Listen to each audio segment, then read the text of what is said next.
very gently, the doctor woke the man up. But just at that moment, the match went out again, and the man thought it was Ben Ali coming back, and he began to punch the doctor in the dark.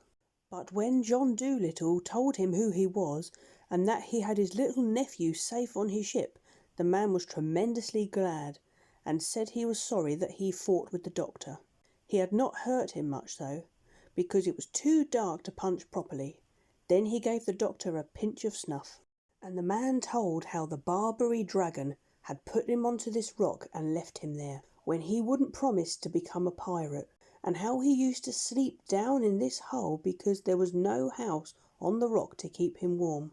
And then he said, "For 4 days I've had nothing to eat or drink. I have lived on snuff." "There you are," said Jip. "What did I tell you?" So they struck some more matches and made their way out through the passage into the daylight, and the doctor hurried the man down to the boat to get some soup.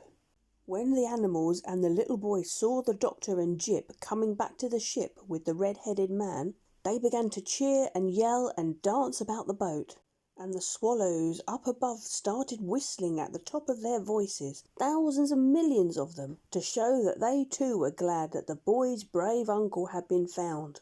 And the noise they made was so great that the sailors far out at sea thought that there was a terrible storm coming. "Hark to that gale howling in the east," they said.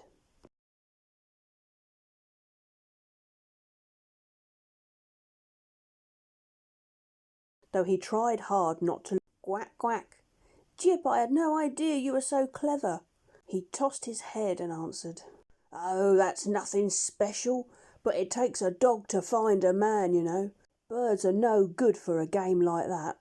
Then the doctor asked the red-haired fisherman where his home was. When he had told him, the doctor asked the swallows to guide the ship there first. And when they had come to the land which the man had spoken of, they saw a little fishing town at Rocky Mountain, and the man pointed out the house where he lived.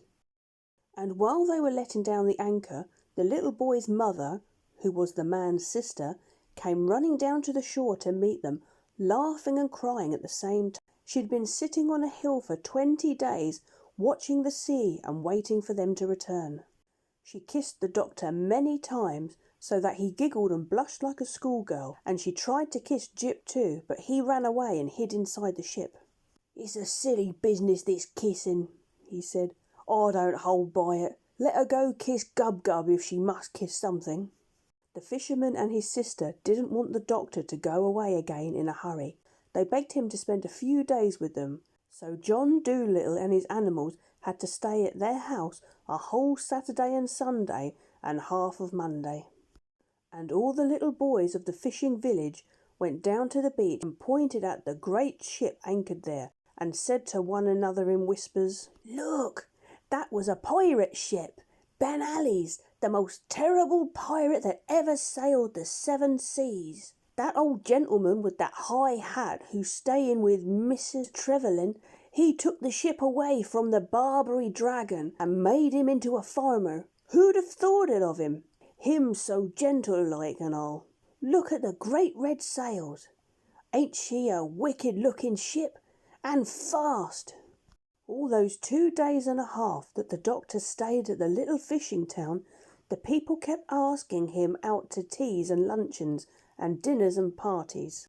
All the ladies sent him boxes of flowers and candies, and the village band played tunes under his window every night. At last the doctor said, "I must go home now. You have been really most kind.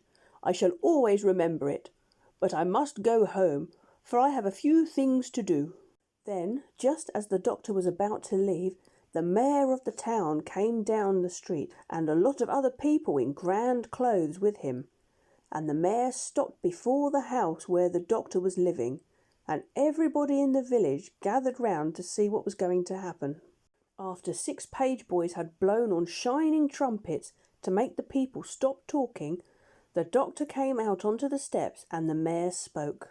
"Dr. John Dolittle," he said, It is a great pleasure for me to present to the man who rid the seas of the dragon of Barbary this little token from the grateful people of our worthy town." And the mayor took from his pocket a little tissue paper packet, and opening it, he handed to the doctor a perfectly beautiful watch with real diamonds in the back. Then the mayor pulled out of his pocket a still larger parcel. "Where's the dog?" Then everybody started to hunt for Jip, and at last Dab Dab found him on the other side of the village in a stable yard, where all the dogs of the countryside were standing around him speechless with admiration and respect. When Jip was brought to the doctor's side, the mayor opened the large parcel, and inside was a dog collar made of solid gold, and a great murmur of wonder went up from the village folk as the mayor bent down and fastened it round the dog's neck with his own hands. For written on the collar in big letters were these words: "Jip, the cleverest dog in the world." Then the whole crowd moved down to the beach to see them off. And after the red-haired fisherman and his sister and the little boy had thanked the doctor and his dog over and over again, the great swift ship with the red sails was turned once more towards Puddleby, and they sailed out to sea while the village band played music on the shore.